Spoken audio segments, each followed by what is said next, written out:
皆さんこんにちは、ガジログです。こちらはファーウェイ 1.7 になりますが、急にですね、アップデートが来ましたので、どんなアップデートが来たのかご紹介したいと思います。では早速本日も行ってみましょう。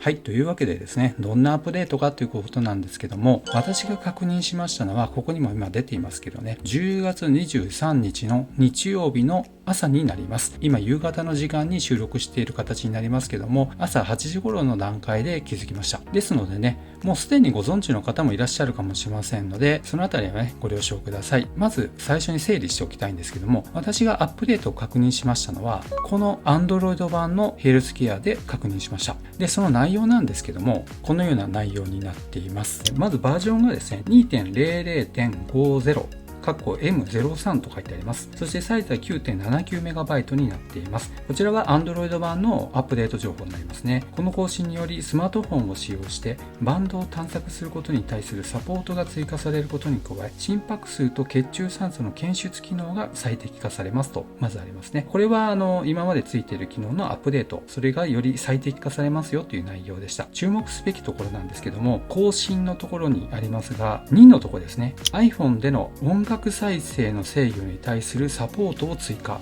とあります。これがですね、新しい内容になって今回お伝えしたいなと思っていた点です。そしてね、その下にあります最適化というところがありますけども、これは、マイナーアップデートになっていきますので、より精度がね、高まってきますよという内容も含まれています。で、今回はその iPhone で音楽再生の制御に対するサポートを追加。これはですね、ついに iPhone ユーザーにも音楽再生コントロールがやってきたという点になります。実はすでにですね、このファーウェイバンド7、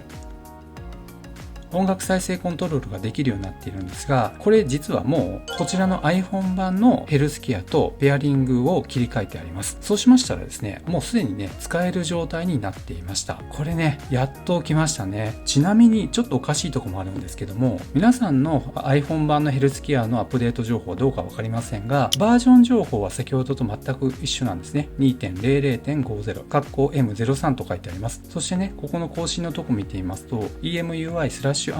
マートフォンに接続されている場合に、バンド上でのメッセージへの素早い返信に対するサポートを追加と書いてあります。しかしながら先ほど Android 版では書いてありました iPhone での音楽再生コントロールがサポートしたという情報がここには出てないんですね。実際試してみるのが早いだろうということで、音楽再生コントロールができるかを今やっています。で、ちなみにですけども iPhone とペアリングしてもこのような音楽再生コントロールはまだ残った状態になっていましたので、もしかしたら表示はされているんですけども使えないのかなと思ったので、いろいろね、音楽アプリを使って実際に動かせるのかどうかを試してみます。まずですね、分かりやすいところで Apple のミュージックアプリを使ってやってみたいと思います。ではですね、音は当然ながら著作権の関係で流せませんので、コントロールできるかどうかに関してご覧いただければと思います。ではね、再生の方を押しますね。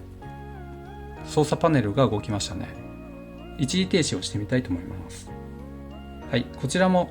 コントロールできていることが分かります。次に飛ばしてみたいと思います。はい、曲飛ばしもできました。もう一回やりますね。曲飛ばしがしっかりできています。つまりコントロールができているってことになりますね。そして再生もこちらがしっかりね、動きましたね。で、ちなみにボリュームなんですが、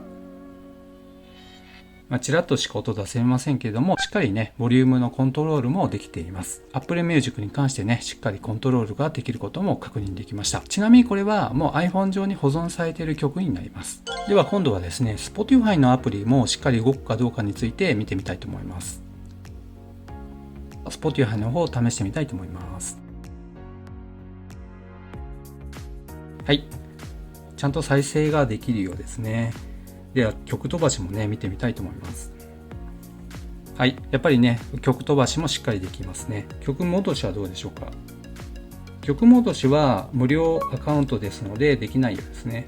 これはね、仕方ありません。ではね、ボリュームの方を見てみたいと思いますが、この辺りに出るボリュームのところをご覧ください。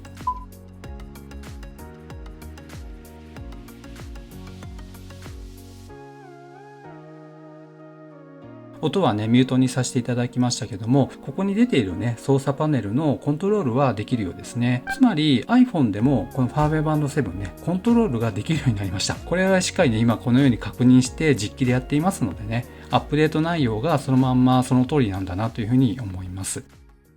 というわけで iPhone 版のヘルスケアでも音楽再生コントロールができることを確認しました。これはですね、先ほどお見せしましたようにアップデート情報には iPhone では使えるというふうには記載されていませんでしたけど、Android 版のアップデートでは使えると出ていましたので、そういう情報が一致していないのは気にはなりますけど、実際できてしまいましたので、音楽再生コントロールが iPhone でもできたということになりますね。これはね、Android と iPhone ね、両方持っている方でないと確認できるかわかりません。iPhone で今すでにペアリングされて Android 持ってないよっていう方はもしかしたらねできないかもしれません。もしね、関心がある方いらっしゃいましたらやってみていただければと思います。いずれにしても今後随時アップデートで対応していくかもしれませんので少し待っていただければと思います。そのような流れになるんじゃないかなと思います。ついにね iPhone でも音楽再生コントロールに対応したというガジェログ的にはできたということになります。この動画が良かったよという方は高評価、そしてまだの方はぜひこの機会にチャンネル登録をお願いいたします。ではまた次の動画でお会いしましょ